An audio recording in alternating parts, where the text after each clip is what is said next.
My name is Charlie Sinclair. I'm 35. 20 years ago, my parents left me at Grand Central Terminal in New York City because I refused to compete in a beauty pageant. I was 15. They didn't lose me. They didn't get separated in a crowd. They looked at me and said, "If you can't represent this family, you don't deserve this family. Find your own way home." Then they drove off. My little sister was in the back seat. I stood there for 9 hours. No phone, no money, no ride back to Connecticut. I didn't go home after that. I changed my name.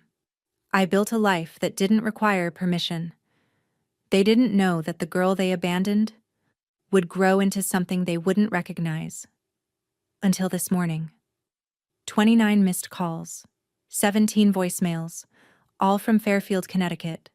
Lily has stage 3 breast cancer, and I'm the only compatible bone marrow donor. So I called back. Not because I missed them, because I wanted the facts and the leverage. But first, you need to understand how we got here. Growing up in Fairfield, Connecticut, the Hartley family looked perfect on paper. My father, Preston Hartley, was on his 3rd startup attempt. CEO, corner office, business cards that said entrepreneur like it was a personality trait. My mother, Vivian, was Miss Connecticut 1982. 21 years later, she still introduced herself that way at the country club. Our house at 42 Brookside Lane was 3,200 square feet of carefully curated perfection. 4 bedrooms, marble countertops, a chandelier in the foyer that cost more than most people's cars. But if you looked closer, you'd see the cracks. My father's 3rd startup was hemorrhaging money. By 2003, he was $340,000 in debt. The kind of debt that makes you desperate to maintain appearances. Because if the neighbors found out, if the country club found out, if anyone found out that Preston Hartley was failing again, well, that simply couldn't happen. So they invested in the one asset that was performing, my little sister, Lily. Lily was 3 years younger than me, blonde, big eyes, the kind of kid who looked good in photographs. And my mother saw opportunity. $1,200 a month for pageant coaching with Mrs. DeMarco. Another $800 for ballet lessons, $200 for piano, spray tans, headshots, custom dresses for each competition. Between 2001 and 2004, Lily won 6 beauty pageants, 6 crowns, 6 trophies displayed in our living room like they were Olympic medals. I was captain of the debate team for 2 consecutive years, honor roll every semester, 1st place in the state creative writing competition in 2003. My father came to 0 of my debates. My mother framed 0 of my certificates. But every single one of Lily's pageant photos, professionally mounted, chronologically arranged, a shrine to the daughter who made them look good. I learned early. My value was measured in how well I supported Lily's shine, not my own. The first real crack came in May 2004. I was 14, finishing my sophomore year. There was a mother-daughter beauty pageant on May 14th, same day as the state debate championship in Hartford. I'd been preparing for that debate for 6 months. My team needed me. I told my mother I wasn't going to the pageant. She stared at me like I'd slapped her. "After everything we've done for you? The least you can do is show up and smile." I have a debate championship that day. Debate won't get you anywhere, Charlotte. Beauty opens doors. I went to the debate anyway. We won. I came home at 7:30 p.m. with a trophy. My mother had locked my bedroom door from the outside. My dinner, a plate of cold spaghetti, was sitting on the floor in the hallway. I ate on the carpet, alone. That was the night I realized. This wasn't about discipline. This was about control. About teaching me that choosing myself had consequences. I just didn't know how far they'd take it. Fast forward to July 2004. I'd just graduated high school. I'd been accepted to the University of Oregon with a full scholarship. $22,000 a year for their creative writing program. It was everything I wanted. 3,000 miles from Fairfield, a future I could choose. My mother had other plans. "You're going to defer for a year," she announced over breakfast one morning. "Lily's competing for Miss Teen Connecticut in August. I need you to compete alongside her. For family bonding. It'll help her chances if she has a sister in the competition." I put down my fork. "I'm not doing that. Charlotte, this isn't a discussion." "You're right, it's not. I already accepted the Oregon scholarship. I'm leaving in September." My father looked up from his laptop. His face went red. "Oregon? You're going to throw away your family for some hippie writing program on the other side of the country?" "It's not throwing away anything, it's my life." He stood up, 6 feet tall, former college linebacker, the kind of presence that filled a room. "Not while you live under my roof, it's not." I should have known right then, the way he said it. "While you live under my roof." Past tense possibility, future threat. But I was 18, legally an adult. I thought that meant something. On July 28, 2004, I confirmed my enrollment at Oregon, signed the papers, sent them back. My mother didn't speak to me for a week. My father called me, the biggest disappointment of my life, 7 times in those 10 days. I counted. Lily cried 4 times, begging me to change my mind. "If you loved me, you'd do this one thing for me." "If you loved me," I told her, "you wouldn't ask." My father announced we were going to Manhattan for a family celebration dinner. Lily had made it to the top 10 for Miss Teen Connecticut. We were going to the Palm on 2nd Avenue to celebrate. I didn't want to go.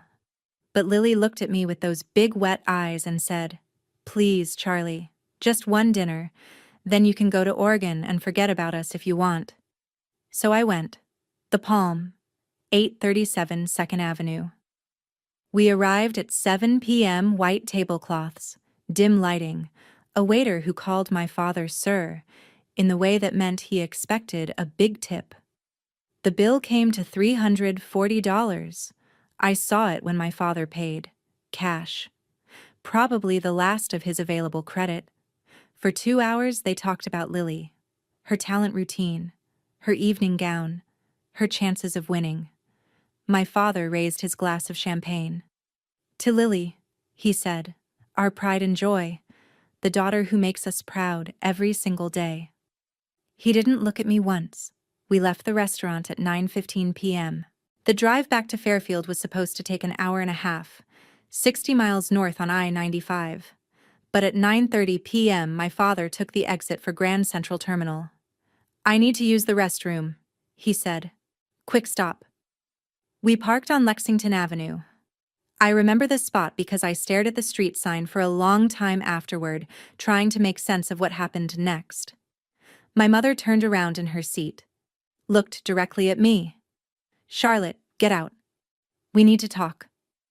I followed her into Grand Central, through the main entrance at 42nd Street, into Vanderbilt Hall. It was 9:47 p.m. I remember because there's a massive 4-sided clock in the center of the terminal, and I checked it, wondering why we were having a conversation in a train station instead of a parked car. The terminal was busy. August in New York. Tourists, commuters, people rushing to catch the last trains out to the suburbs. My mother stopped in the middle of the hall, turned to face me. "This is your last chance, Charlotte. Compete with your sister in 2 weeks. Or find your own way home."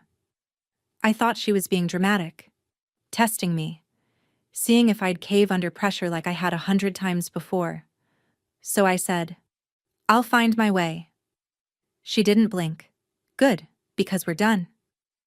Then she walked away. Just walked away. Through the crowd, back toward the entrance. I stood there frozen, watching her blonde hair disappear into the stream of people. I ran after her, out to Lexington Avenue. The car was already pulling away from the curb. I saw my father behind the wheel. my mother in the passenger seat, and Lily, in the back, pressed against the window, her hand flat against the glass. Our eyes met for maybe 2 seconds. Then the car turned the corner, and they were gone. I stood on the sidewalk for 15 minutes, thinking they'd come back, thinking this was a scare tactic, a lesson. Tough love taken too far, but temporary. They'd circle the block, pull up. My mother would roll down the window and say something cutting about how I needed to learn gratitude. And I'd get in the car, silent and humiliated, and we'd drive home. But at 10:02 p.m., I was still standing there. I went back inside, checked my pockets. $12, 2 5s and 2 1s. That's what I had. No phone. My father had confiscated it 2 weeks earlier during one of our arguments. Until you learn to be part of this family. No wallet. I'd left it at home because this was supposed to be a quick dinner. No keys. Why would I need keys? We were coming back together. I found a payphone near the Oyster Bar. 50 cents a call. I called home. It rang 6 times. No answer. I called again. No answer. A third time. No answer. At 11 p.m., I tried one more time. Lily picked up. "Charlie?" Her voice was small, scared. "Lily, please, I need to talk to... Mom said I can't talk to you." She was crying. "I'm sorry, I can't." Click. I hung up the phone, stared at it. That's when I knew. This wasn't a lesson. This was real. Grand Central Terminal closes at 2 a.m., opens again at 5:30 a.m. At midnight, a security guard told me I had to leave. "Do you have somewhere to go, miss?"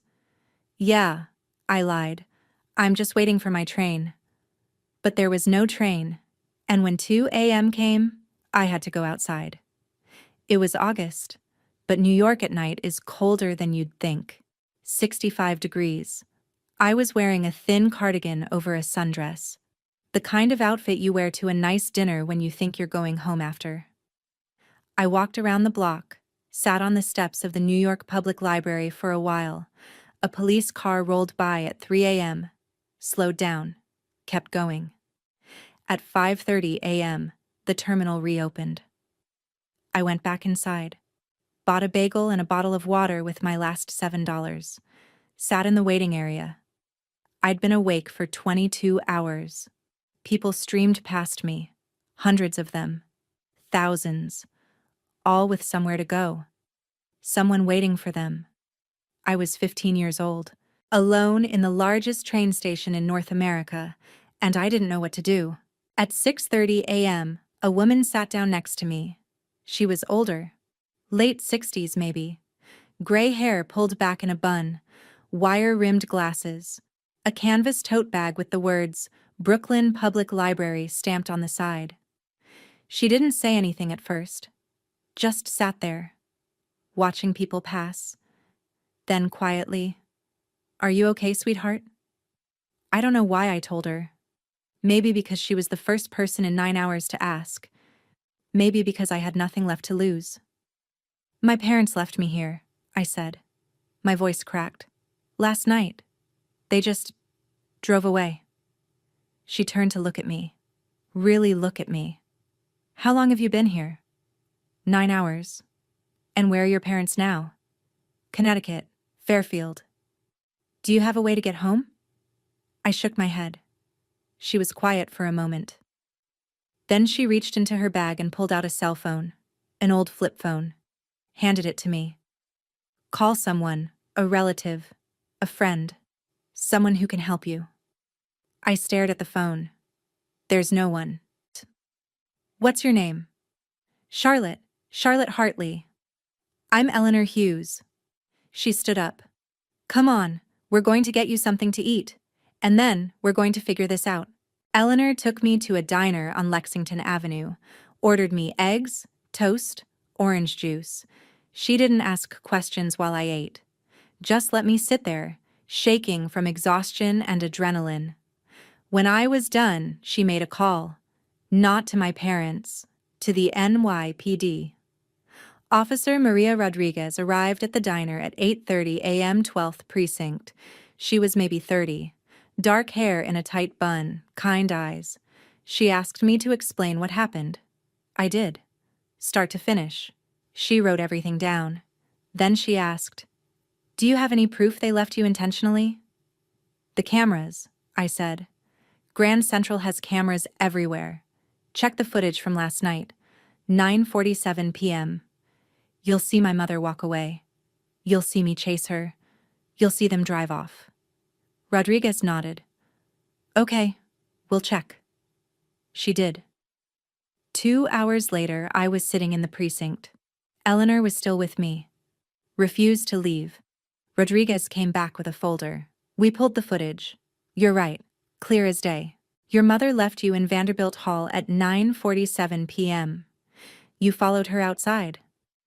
The vehicle, a silver Lexus SUV, Connecticut plates, pulled away at 9:52 p.m. There were 3 other people in the car." She looked at me. "We're calling your parents now. They need to come pick you up." "I don't want to go back. You're 15. Legally, they're your guardians." Eleanor spoke up. "What if they refuse to come?" Rodriguez's jaw tightened. "Then we have a different problem."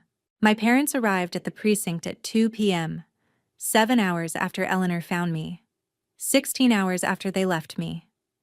My father walked in first. Expensive suit, slicked back hair, the confidence of a man who'd never been held accountable for anything in his life. My mother followed, sunglasses on, even inside. Officer Rodriguez stood up. "Mr. and Mrs. Hartley, we need to talk." They didn't look at me. "Our daughter ran away last night," my father said smoothly. "We've been looking everywhere for her. Thank you for finding her."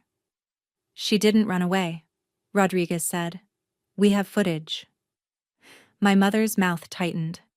Rodriguez played the footage on her computer, turned the screen toward them. There I was, standing in Vanderbilt Hall. My mother walking away, me chasing her, the car pulling away. Timestamp, 9:47 p.m. Clear, unmistakable. "That's not what it looks like," my father said. "It looks like you abandoned a minor in a public place." "It was a misunderstanding. She was being difficult. We were trying to teach her." "You don't teach a 15-year-old by leaving her alone in New York City with no phone and no money." My mother finally spoke. Her voice was ice. "Officer, we're her parents. We know what's best for our daughter. This is a family matter." Rodriguez leaned back in her chair. "Actually, Mrs. Hartley, this is a legal matter. Abandonment of a minor is a crime in New York. I could arrest you both right now." Silence. "But," Rodriguez continued, "Charlotte is 18 in 3 years, and she's clearly competent. So here's what's going to happen. You're going to take her home. You're going to treat her with basic human decency. And if I get another call about this family, I'm opening a case with Child Protective Services.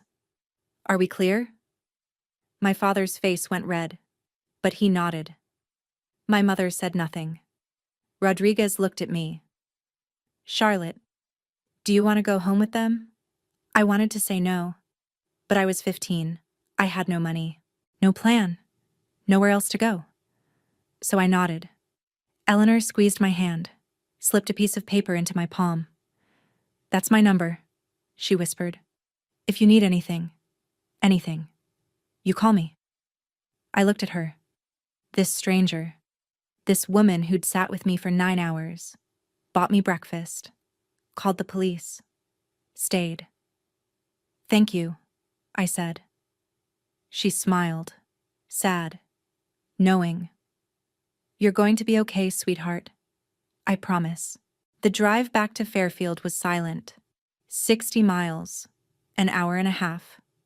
My father didn't say a word. My mother stared out the window. I sat in the back seat. Same spot Lily had been in last night. When we got home, I went straight to my room.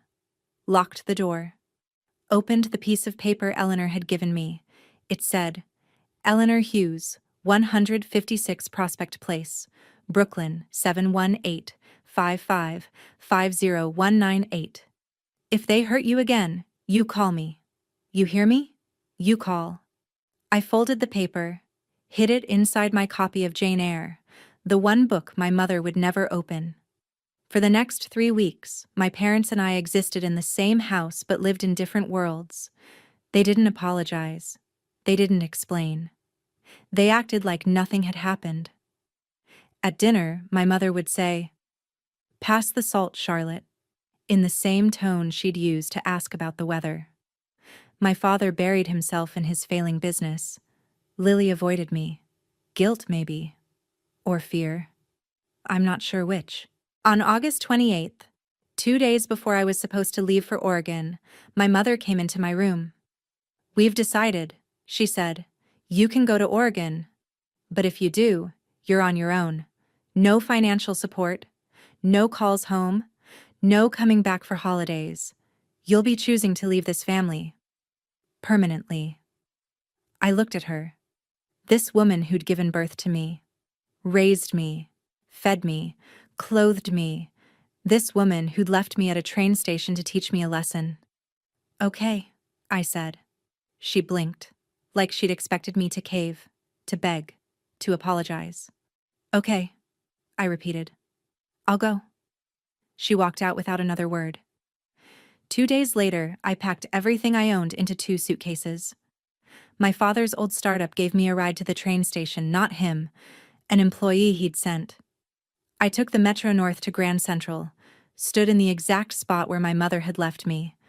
Then I got on a train to Penn Station, and from there, a bus to the airport. I didn't look back. But I didn't go to Oregon, not right away. Because 2 days after I left Fairfield, I called Eleanor. She answered on the first ring. "Eleanor? It's Charlotte, Charlotte Hartley." "Sweetheart, are you okay?" "I left. I'm in New York. I don't know where to go." Silence. Then, "Give me your address. I'm coming to get you." She picked me up from a hostel in Queens, drove me back to Brooklyn, to her apartment at 156 Prospect Place, a 1-bedroom in a brownstone, bookshelves on every wall, the smell of coffee and old paper. "You can stay here," she said, "as long as you need." "I can't pay rent. I didn't ask for rent. I asked if you needed help. Do you?" I nodded. Then it settled. Eleanor Hughes was 68 years old, a retired English teacher, widowed 5 years earlier. No children of her own. She didn't ask why I'd left. She didn't push. She just made up the couch, gave me a blanket, and told me, "Tomorrow we'll figure out the next step." That next step was enrolling in Brooklyn Tech High School for my senior year. Eleanor paid the enrollment fees, bought my textbooks, gave me a Metro card for the subway. I joined the school newspaper, wrote an essay called "The Kids Who Disappear." It was about teenagers who fall through the cracks, the ones whose families forget them. Or worse, remember them, but choose not to care. It was published in the school paper in October 2004. A local reporter saw it, reached out, asked if I wanted to expand it into a longer piece. I did. The article ran in the Brooklyn Daily Eagle in November. Front page of the local section, the headline, "The Girl They Left Behind, a Teen's Story of Survival After Family Abandonment." I used my real name, Charlotte Hartley, because I wanted them to see it. They did. In March 2005, I received a letter from a law firm in Stamford, Connecticut, Morrison and Chase LLP, on behalf of Preston and Vivian Hartley. Cease and desist. They were threatening to sue me for defamation, for false statements about our family, for damaging their reputation. Eleanor read the letter. Then she made a call to the ACLU. Within a week, I had a lawyer, pro bono. Her name was Rachel Winters, 42, sharp as a knife. She looked at the evidence, police report, Grand Central footage, my written account, and laughed. "They're not going to sue you," she said. "They're bluffing. Because if they do, everything you wrote becomes public record, and they know that." She was right. The Hartleys never filed. But in that moment, I realized something. I couldn't be Charlotte Hartley anymore. That name was theirs. It carried their history, their control. I needed a name that was mine. On February 14th, 2005, Valentine's Day, because I liked the irony, I filed paperwork to legally change my name, from Charlotte Ann Hartley to Charlie Sinclair. Sinclair was Eleanor's middle name, her maiden name. She cried when I told her, "You don't have to do that, sweetheart." "I want to," I said. "You're more family to me than they ever were." The name change was finalized on March 3rd, 2005. Charlotte Hartley died that day, and Charlie Sinclair was born. I graduated from Brooklyn Tech in June 2005, summa cum laude. Eleanor sat in the front row, cried through the whole ceremony. The Hartleys? They didn't even know I'd changed my name. That fall, I deferred my University of Oregon scholarship, not because I didn't want to go, but because I wasn't ready to leave Eleanor. Not yet. Instead, I enrolled at Hunter College, English major, stayed in Brooklyn, worked part-time at a bookstore in Park Slope. For the next 4 years, I built a life. Therapy with Dr. Patricia Wells, a trauma specialist Eleanor connected me with, twice a week for 3 years. Writing, always writing. Essays, short stories, a memoir I started and stopped a dozen times because I wasn't ready to tell the whole truth yet, and Eleanor. Sunday dinners. Long conversations about books and life and what it means to choose your family instead of being born into one. In 2009, I graduated from Hunter. 3.87 GPA. Eleanor was there, front row again. And for the first time in 5 years, I felt like I'd made it. Not in spite of the Hartleys, but because I'd left them behind. In 2011, I moved to Portland, Oregon, the city I was supposed to go to 6 years earlier. I got my teaching credential, started working at Portland High School in 2012, teaching English and creative writing, mostly to kids like me, the ones who didn't fit, the ones whose families didn't see them. I saw them. In 2015, I published my memoir, The Girl They Left Behind. I changed their names, called them the Ashfords instead of the Hartleys, changed Fairfield to Riverside, changed minor details. But the story? That was true. Every word. The book sold 30,000 copies in the first year.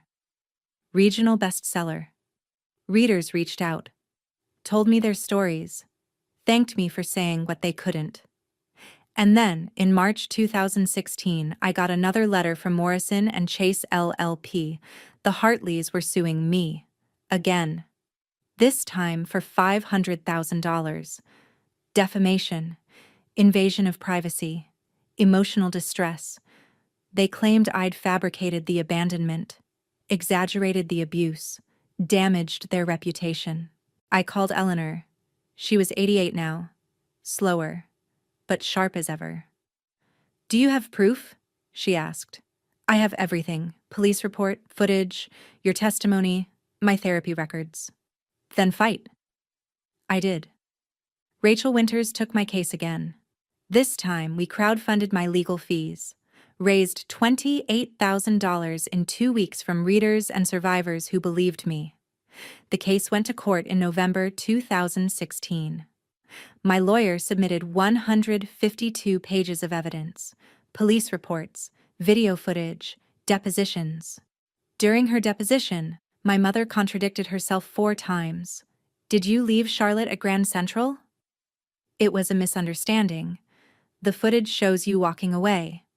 "That's a misunderstanding?" No answer. On November 18th, 2016, the judge dismissed the case. This court finds that Ms. Sinclair's memoir is a truthful account of her lived experience. Case dismissed, with prejudice. The Hartleys were ordered to pay $8,500 in court costs. The media picked it up. CNN, New York Times, Washington Post. My book hit the New York Times bestseller list the following week. Number 7. I didn't send them a thank you card, but I thought about it. For the next 8 years, I heard nothing from them. No calls, no letters, no attempts at contact. I blocked their numbers, their emails, Lily's Instagram. I moved on, built a career, taught hundreds of students, published 2 more books, dated, broke up, dated again. Eleanor passed away in 2022, 90 years old, peacefully, in her sleep. I was with her. She left me her apartment in Brooklyn, her books, a handwritten note that said, "You were the daughter I never had. I'm so proud of you." I scattered her ashes in Prospect Park, and I thought that was the end of the story, that I'd survived, thrived, moved on. Until January 13th, 2025, a Monday morning. I woke up to 29 missed calls, 17 from a number I didn't recognize, Connecticut area code, 8 from another unfamiliar number, 4 from a contact I'd blocked years ago, Vivian Hartley. I stared at my phone, heart pounding. Then I checked my voicemails. The first one was from a man. His voice was older, tired. "Charlie, Charlotte, I don't know what you call yourself now. It's Nathan, your brother. I know we haven't talked in, 20 years, but it's Lily. She's sick. Please call me back." Nathan. I'd blocked him too. The second voicemail was from the same number. "Charlie, it's Nathan again. Lily has cancer, stage 3, breast cancer. She's been in treatment for 2 months. It's not working. The doctors say she needs a bone marrow transplant. We tested. I'm not a match. Mom and Dad are too old. You're her only hope. Please, I'm begging you, call me back." I deleted the voicemail. Listened to the third. It was my mother. "Charlotte." Her voice was clipped, cold, like she was calling about a missed dentist appointment. "This is your mother. Lily is very ill. We need you to do the right thing. Call me." The right thing. The right thing. I almost laughed, but I didn't. Because the fourth voicemail was from Lily. Her voice was weak, shaky. "Charlie, it's me. I know I don't deserve to call you. I know I didn't. I should have stopped them. That night, I should have said something. But I was 12, and I was scared. And I'm sorry. I'm so sorry. I don't expect you to forgive me, but I'm asking if you'd consider getting tested to see if you're a match. I understand if you say no. I had to ask." She started crying. The voicemail cut off. I sat there for a long time, staring at my phone, thinking about that night. Lily in the back seat, her hand on the window. She was 12, a kid. She didn't drive the car, didn't make the choice. But she watched, and she never called. Not in 20 years. Until now. I thought about Eleanor, what she would say. "You don't owe them anything, but this isn't about them. It's about you, and what you can live with." I thought about my students, the ones I'd spent 12 years teaching to stand up for themselves, to set boundaries, to know their worth. And I thought about the girl I used to be, 15 years old, alone, terrified. If someone had asked her, "Would you help the sister who watched them leave you?" what would she have said? I didn't know. So I called back. Not my mother, not my father. Nathan. He answered on the first ring. "Charlie? What are the facts?" I said. "No emotion, no guilt trips, just the medical facts." He exhaled. Lily was diagnosed with stage 3 invasive ductal carcinoma in December. She's been through 6 rounds of chemo. It's not enough. The cancer's aggressive. She needs a bone marrow transplant. Without it, the doctors give her 6 months. Maybe less. Why me? Because you're her sister. Siblings have a 25% chance of being a match. I tested. I'm not. Mom and Dad are in their 60s. High-risk donors. You're the only option left. And if I say no? Silence. Then she dies. And we live with that. And so do you. I closed my eyes. If I agree to test, I said, I need to be clear about something. This doesn't mean reconciliation. This doesn't mean I forgive anyone. This means I'm doing a medical procedure. That's it. Are we clear? Yes. I'll think about it. I hung up. For 3 days, I didn't sleep. I talked to my therapist, Dr. Sarah Lynn. I'd been seeing her for 2 years. Maintenance sessions, once a month. What do you want to do? She asked. I don't know. Let me rephrase. If you say no, and Lily dies, will you regret it? I thought about that. Yes, I said finally. Not because I owe them anything, but because I'd know I let someone die to prove a point, and I don't want to be that person. And if you say yes, then they'll think it means I forgive them, that we're family again. And I don't want that either. So make it clear, Dr. Lynn said. You're not doing this for them. You're doing it for you, because it's the right thing for you. Not because they asked. She was right. On January 17th, I called Nathan back. I'll test, I said. But I have conditions. Anything. I do this on my terms. I fly to Connecticut. I get tested. If I'm a match, I donate. But that's it. No family dinners. No tearful reunions. No, let's put the past behind us. You get my bone marrow, not my forgiveness. Understood? Understood. And one more thing. If anyone, Mom, Dad, anyone, tries to guilt me, manipulate me, or pretend like the past didn't happen, I walk. Immediately. I don't care if Lily's dying. I will leave. Are we clear? Yes. Good. Send me the details. The testing was scheduled for January 20th. Yale New Haven Hospital. I flew into Hartford on the 19th. Rented a car. Drove to New Haven. I didn't tell them I was coming early. I checked into a Marriott 2 miles from the hospital. Paid for it myself. $140 a night. Because I didn't want to owe them anything. That night, I sat in my hotel room and wrote. Not for publication. Just for me. I wrote about why I was doing this. Not for Lily. Not really. For the 15-year-old girl who stood in Grand Central Terminal and thought she was going to die alone. I was doing this because I didn't want to be the kind of person who abandoned someone. Even someone who abandoned me. I was doing this because I wanted to be better than them. Not for them. For me. The next morning, I arrived at Yale New Haven Hospital at 7 a.m. Nathan was waiting in the lobby. He looked older. 39 now. Thinning hair. Expensive suit. The same blue eyes as my father. He stood when he saw me. Started to reach for a hug. I stepped back. Let's just get this done, I said. He nodded. Yeah. Okay. The lab was on the 4th floor. A phlebotomist drew 4 vials of blood, HLA typing. It would take 7 to 10 business days to get the results.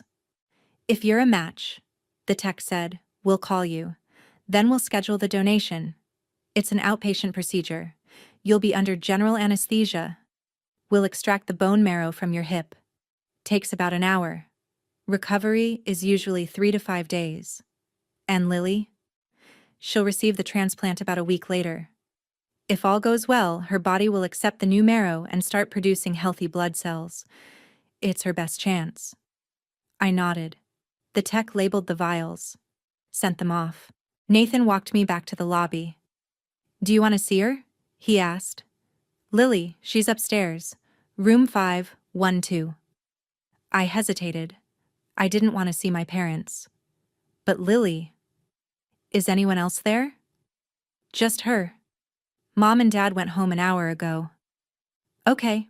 Room 512 was in the oncology ward. I knocked. A weak voice said, "Come in." I opened the door. Lily was sitting up in bed. She looked small, thin. Her hair was gone. Chemo. She was wearing a pink beanie. When she saw me, she started crying. "Charlie." I stayed by the door, didn't move closer. "Hi, Lily. You came." I said I would. She wiped her eyes. "I didn't think you'd actually… I mean, after everything." "I didn't come for them," I said. "I came because I needed to know I tried. That's all." She nodded. "I understand." Silence. Then, "I'm sorry. For that night. For not saying anything. For not calling you. For 20 years. I looked at her. This stranger. This woman who used to be my little sister. "You were 12, I said. "You were a kid. I don't blame you for that night. But you weren't 12 for the last 20 years. You could have reached out, you didn't." "I know." Her voice broke. I was scared. Of them. Of what they'd say, I don't know. I was a coward. "Yeah," I said. "You were." She flinched. But I wasn't here to make her feel better. "I got tested this morning," I said. "Results in 7 to 10 days. If I'm a match, I'll donate. But after that, we're done. I'm not interested in rebuilding a relationship. I'm not interested in family therapy or reconciliation or whatever Mom and Dad think this is going to be. I'm doing this because I can live with saving your life. I can't live with watching you die, to prove a point. But that's where it ends.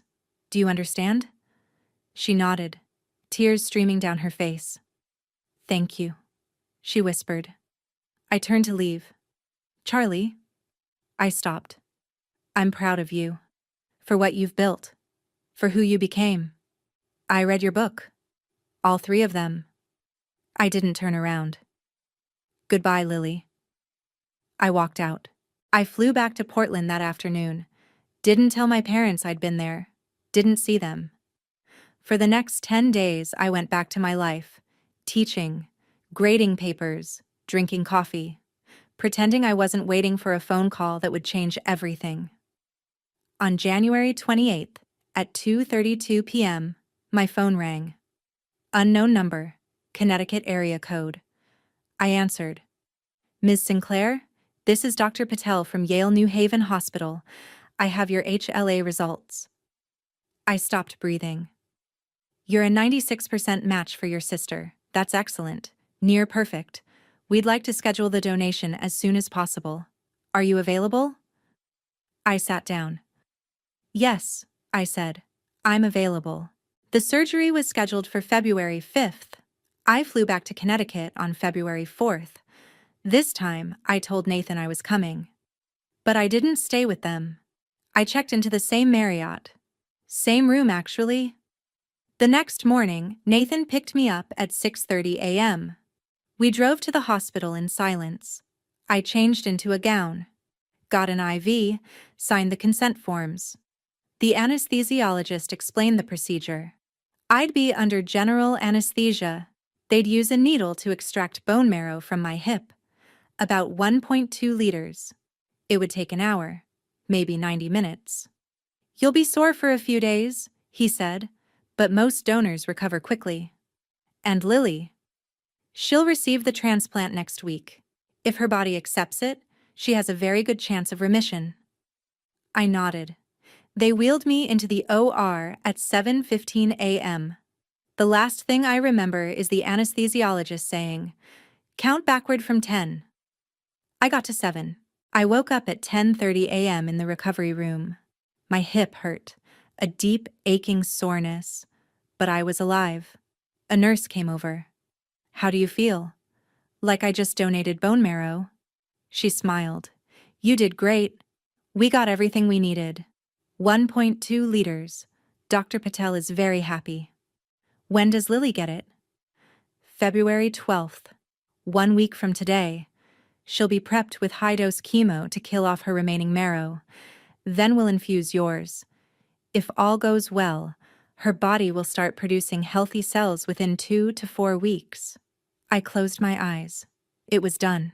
At 1 p.m., there was a knock on my recovery room door. I looked up. My parents walked in. I hadn't seen them in 20 years. My father looked old. 68 now. Gray hair. Deep lines around his eyes. Still wearing a suit. Still trying to look important. My mother looked different. Blonde hair dyed too yellow. Face tight from what I assumed was Botox. 66, but trying to look 50. They stood at the foot of my bed, staring at me like I was a stranger. I stared back. Charlotte, my father started. Charlie. He blinked. Sorry? My name is Charlie. It has been for 20 years. He cleared his throat. Charlie, we wanted to thank you for what you're doing for Lily. I didn't do it for you. My mother spoke. Her voice was the same, cold, controlled. We understand you're still upset about the past, but maybe this can be a new beginning for us, as a family. I laughed. Actually laughed. A new beginning?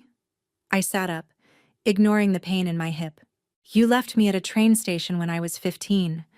You sued me when I told the truth about it. And now you think donating bone marrow means we're family again? We made mistakes, my father said. We were trying to teach you responsibility. You taught me that I couldn't trust the people who were supposed to love me. My mother's face tightened. You're being dramatic. We came back for you. 9 hours later, after the police called you, because you had to. We were trying to do what was best. For who? I said. For me? Or for your image? Because I refused to be part of your perfect family photo op? Silence. My father straightened his tie. We're not going to apologize for the way we raised you. I know, I said, and I'm not asking you to, because it wouldn't matter. You don't get to apologize your way out of 20 years of absence.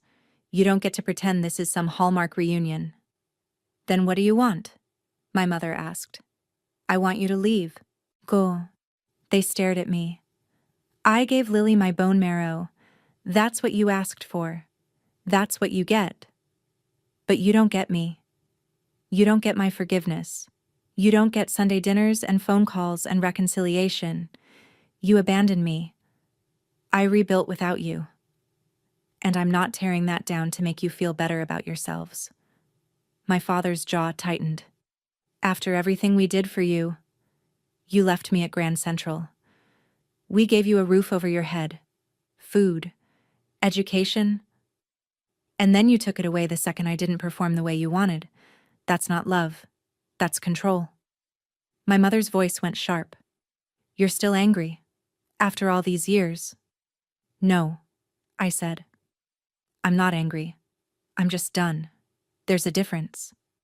I looked at them both. These people who made me, these strangers. I'm not your daughter anymore, I said. I haven't been for a long time, and donating bone marrow doesn't change that. It just means I'm not like you. I don't abandon people, even people who abandoned me. My father opened his mouth.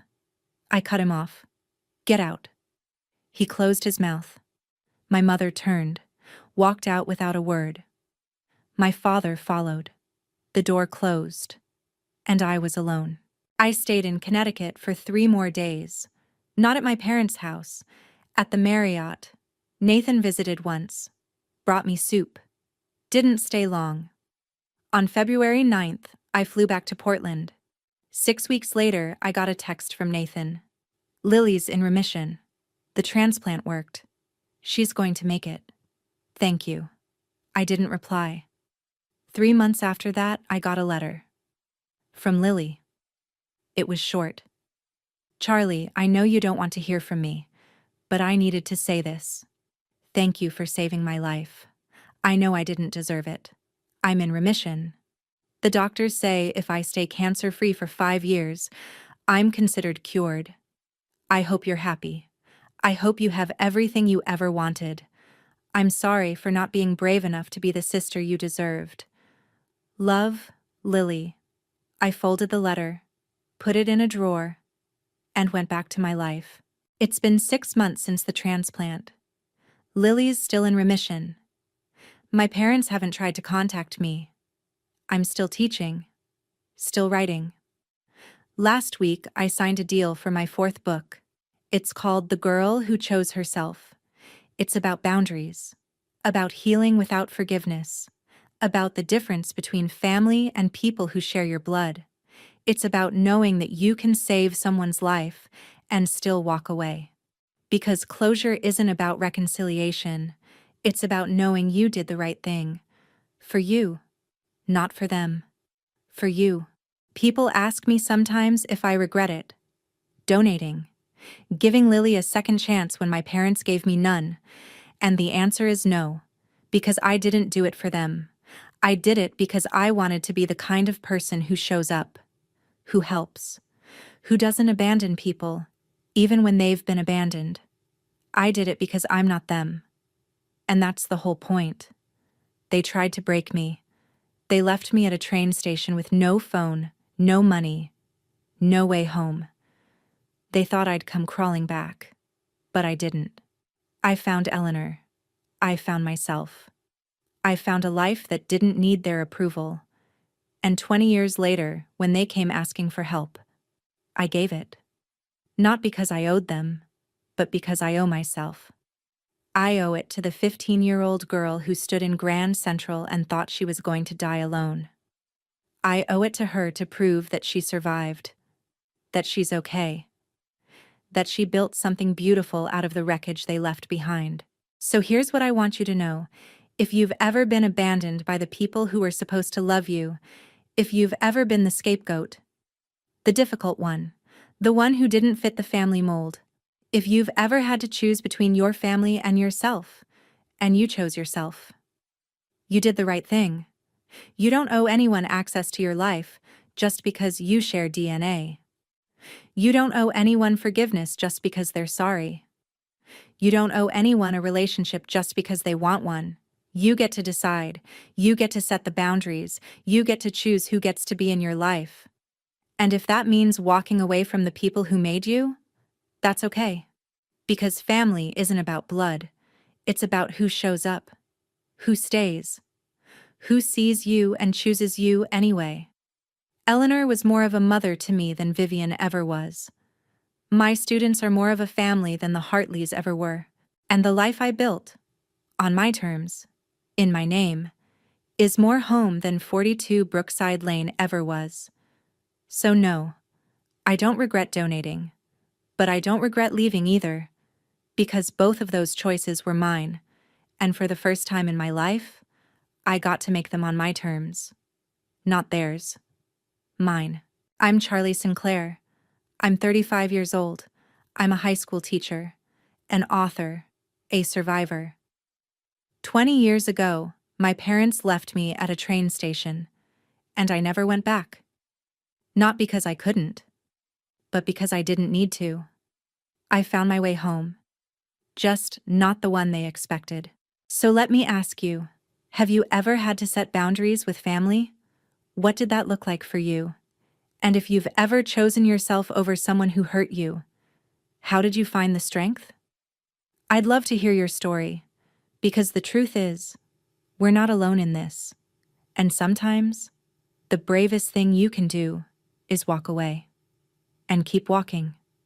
Until you find the people who were looking for you all along.